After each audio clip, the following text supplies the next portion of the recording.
BC రిజర్వేషన్లు అసలు ఉంటాయా? మారతాయా? రిజర్వేషన్లు వస్తాయా? రావా? అసలు ఎన్నికలు జరుగుతాయా? జరిగాయా? గింత గందరగోళంలో ప్రపంచం అంతుంటే ఓ పెద్ద మనిషి మాత్రం నన్ను ఏకగ్రీవంగా ఎన్నుకుంటే 50 లక్షలు ఇస్తానని ఆఫర్ ఇచ్చిండు. ఇంత సందిగ్ధంలో ఇంత సస్పెన్స్లో కూడా 50 లక్షలు ఇస్తానని అంటే తోపే. ముచ్చటేదో చూద్దాం. అసలు ఏకగ్రీవం చేస్తే 50 లక్షలు ఇస్తా, సర్పంచ్ ఆశావాహుడి బంపర్ ఆఫర్. రిజర్వేషన్లపై సందిగ్ధత ఉన్నా కూడా తగ్గేది లేదట.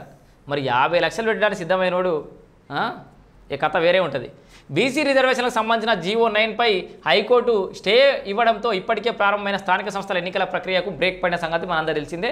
అయితే రిజర్వేషన్ల అంశంపై సందిగ్ధత కొనసాగుతుండగానే రంగారెడ్డి జిల్లా ఆమనగల్లు మండలంలోని చింతపల్లి గ్రామానికి చెందిన ఓ యువకుడు తనను సర్పంచ్గా ఏకగ్రీవంగా ఎన్నుకుంటే గ్రామాభివృద్ధికి 50 లక్షలు అందజేస్తానని ప్రకటించడం స్థానికంగా ఆసక్తి రేపింది. ఆ 50 లక్షలు తీసుకోరు. ఈ ఊరో లెవెల్ ఆమనగల్లు మండలం చింతలపల్లి మంచిగా చెప్తున్నా, ఆ 50 లక్షలు తీసుకోరు. ఇప్పుడే అభివృద్ధి ఏమనరు, చేసినాక రిజర్వేషన్ వస్తే ఓకే, రాకపోతే ఆయనకి సన్మానం చేయరు. 50 లక్షలు మన ప్రభు ఊరికి 50 లక్షలు పెట్టి అభివృద్ధి చేసిన ప్రదాత అని చెప్పేసి దేనికన్నా ఒక్కొక్క దానికి ఆయన పేరు పెట్టి వెళ్ళిపోతుంది. గ్రామ కాంగ్రెస్ పార్టీ సోషల్ మీడియా ఇన్ఛార్జ్గా ఉన్న కొప్పు విజేందర్ ఈ మేరకు సోషల్ మీడియా వేదికగా ప్రకటించాడు. గ్రామంలో 752 ఓట్లు ఉండగా 752 ఓట్లు అంటే పెద్ద గ్రామ పంచాయతీ కూడా కాదు. మరి 50 లక్షలు ఇవ్వడానికి సిద్ధపడ్డాడంటే కథ వేరేనే మరి.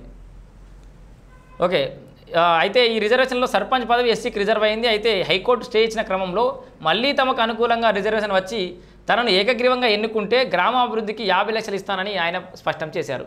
ముందుగానే లాక్ చేసిండు. ఒకవేళ పాత రిజర్వేషన్ల ప్రకారం ఎన్నికలు నిర్వహించినా చింతలపల్లి ఎస్సీ మహిళకు రిజర్వ్ అయి ఉండడంతో విజేందర్ ఈ ప్రతిపాదనను ముందు తీసుకొచ్చినట్టు తెలుస్తోంది. అర్థం కాలే ఏం చేస్తాడు? చింతలపల్లి ఎస్సీ మహిళకు రిజర్వ్ అయింది, ఈయన ఎస్సీ కాదు కదా. మరి హైకోర్టు చేసిన క్రమంలో మళ్ళీ తనకు అనుకూలంగా రిజర్వేషన్ వచ్చి తనను ఏకగ్రీవంగా ఎన్నుకుంటే గ్రామాభివృద్ధికి 50 లక్షలు ఇస్తా. ఒకవేళ పాత రిజర్వేషన్ల ప్రకారం ఎన్నికలు నిర్వహించిన చింతలపల్లి ఎస్సీ మహిళలకు రిజర్వ్ అయి ఉండడంతో విజేందర్ ఈ ప్రతిపాదన ముందుకు తీసుకొచ్చినట్టు తెలుస్తుంది. సో రిజర్వేషన్ జర అటు ఇటు అయితే చెప్పలేమన్నట్టు. ఇచ్చిన ఆఫర్ అయితే 50 లక్షలు అయితే ఇచ్చిండు.